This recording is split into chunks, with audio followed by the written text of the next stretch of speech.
So welcome sa ating pinakaunang mukbang. Ito po ay tinatawag na chicken charcoal at I think this is a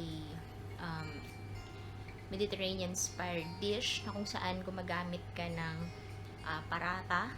This is parata. Ito po ay hummus. Itong darker yellow. This is garlic sauce. Meron sila nung charcoal chicken na parang greeny lang siya. Naubos ko na po yung fries. Meron na lang konting natitira. And your mixed vegetables. Meron na siyang parang pickled vegetables. You'll have your zucchini. Ito po yung zucchini. Yan, ito. Pipino na hiniwa. Tapos, meron ka ng parang radish yan and some sliced cabbages. And naisipan ko lamang po kasi nakakita ako ng isang mukbanger nung kagabi at parang nainggit ako dun sa hummus. Hummus is actually para siyang chickpeas or yung garbanzos dyan sa atin sa Pilipinas. Tapos parang minash nila, parang pinakuluan hanggang sa kaya ng i-puree. So, yun lang po. And how to eat this one, ganito pong itsura ng parata. Yan. Parang ang tawag sa atin is pita bread, pero ito mas malambot siya. And I think this is fried kasi ma-oily siya. So, all you need to do is to pumunit ka ng konti dun sa tinapay. Take some of your this chicken. Tapos, yun na rin yung gagamitin mong pangkuha dun sa sauce. Pagsabayin mo na yung hummus at saka yung garlic sauce. Grabe, naglalaway ako. Saka, ilalagay mo dito, parang ipapalaman mo siya. Kung sa Korea, it will be like your samgyeopsal. Dito naman, parang, eto siya. Para siyang bread wrap. Ano tayong pipino. And then, you just need to wrap it. Ayan. And then, take a bite. Sarap.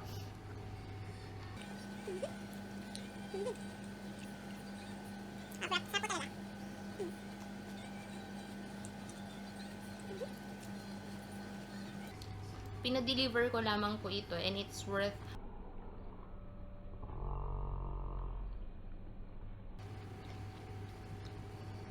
1.5 Omani Riyals. That would be roughly around 200 pesos sa Pilipinas. Pero sulit na. This is half chicken. At kung hindi ka naman voracious na kumakain or hindi mo naman to kayang ubusin, you can just keep it in the fridge tapos i-reheat mo na lang kinaumagahan. Pwede pa rin. Ayan. Tayo, try naman natin yung cabbage. Ayan. Pag dun ka sa shop nila mismo kakain, ang kagandahan dun, refillable yung kanilang parata bread. Kaya okay lang naman din.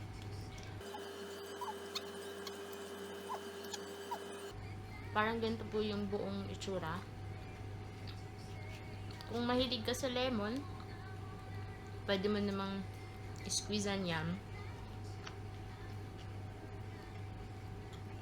If you ever wonder, bakit ang daming nag-YouTube na? Kasi, ang theory ko doon, maraming taong gustong makahanap ng source of entertainment and at the same time, dun para sa mga nag-YouTube. Di lang naman yun dahil gusto mo ring kumita tulad ng ibang tao.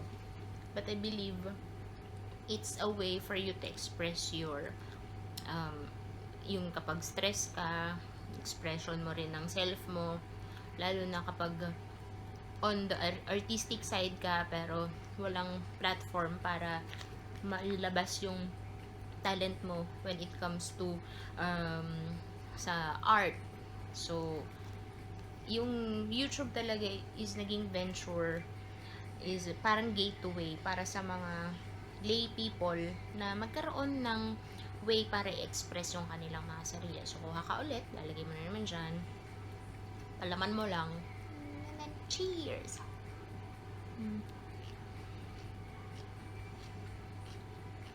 Dito, kailangan nakakamay ka. Hindi pwedeng kutsarahin. Because that's the right way to eat this one. Gusto mo lang, isa lang. Beef mo lang. Hummus. And then, kain ka na ulit. It comes in a foil na to. Tapos, 4 actually yung kasama niyang parata. Tapos, yun, okay na. Full meal na to.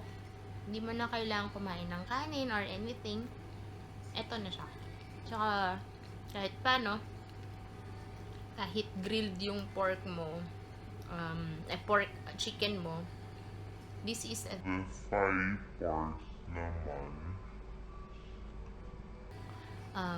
part naman. pwede lang. Alisin mo na lang yung mga black parts kasi carcinogenic siya or nagkukos siya ng cancer.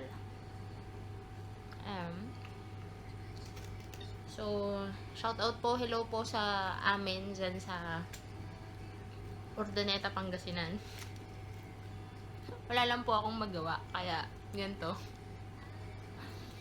Sabi kasi nung kapatid ko, ate, anong ginagawa mo?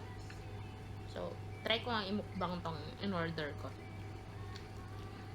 Pero, diba, it's so funny because wala ka namang kinakausap mo na yung sarili mo, and you are just parang pretending or feeling mo kinakausap mo yung viewers mo, pero hindi mo pa naman sila talaga technically nakakausap. Yung evolution talaga din ng technology, kakaiba. Kasi nung mga kapanahonan ko, wala pa naman, pa-keypad pa lang naman kami nun eh. So, let's try carrots na lang. Yan, isama siyang carrots. Matamis po ang carrots dito. Ewan ko ba kung bakit, basta matamis.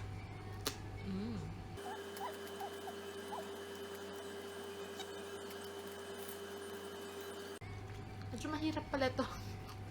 Salita ka habang kumakain. Which I usually do not do kasi pag nagsasalita ako or nakikipagkwentuhan ako habang kumakain, ang bagal kong kumain. Kasi parang magko-concentrate ako dun sa topic namin, hindi dun sa kinakain ko. Ayan, napaulit. Hindi ko po ito ubusin kasi trial version lang siya. Para ipakita ko lang kung paano po kumain ng charcoal chicken. Chicken charcoal ang tawag dito. Dito sa bansang gitnang silangan. Mabuhay po kayo, mga dahilang OFW. Yay! Saan galing yun? Ito. Gusto mo? Ayan na, last bite ko na po ito. Papaalam na ako after nito. Ayun. So, cheers! One for the last time.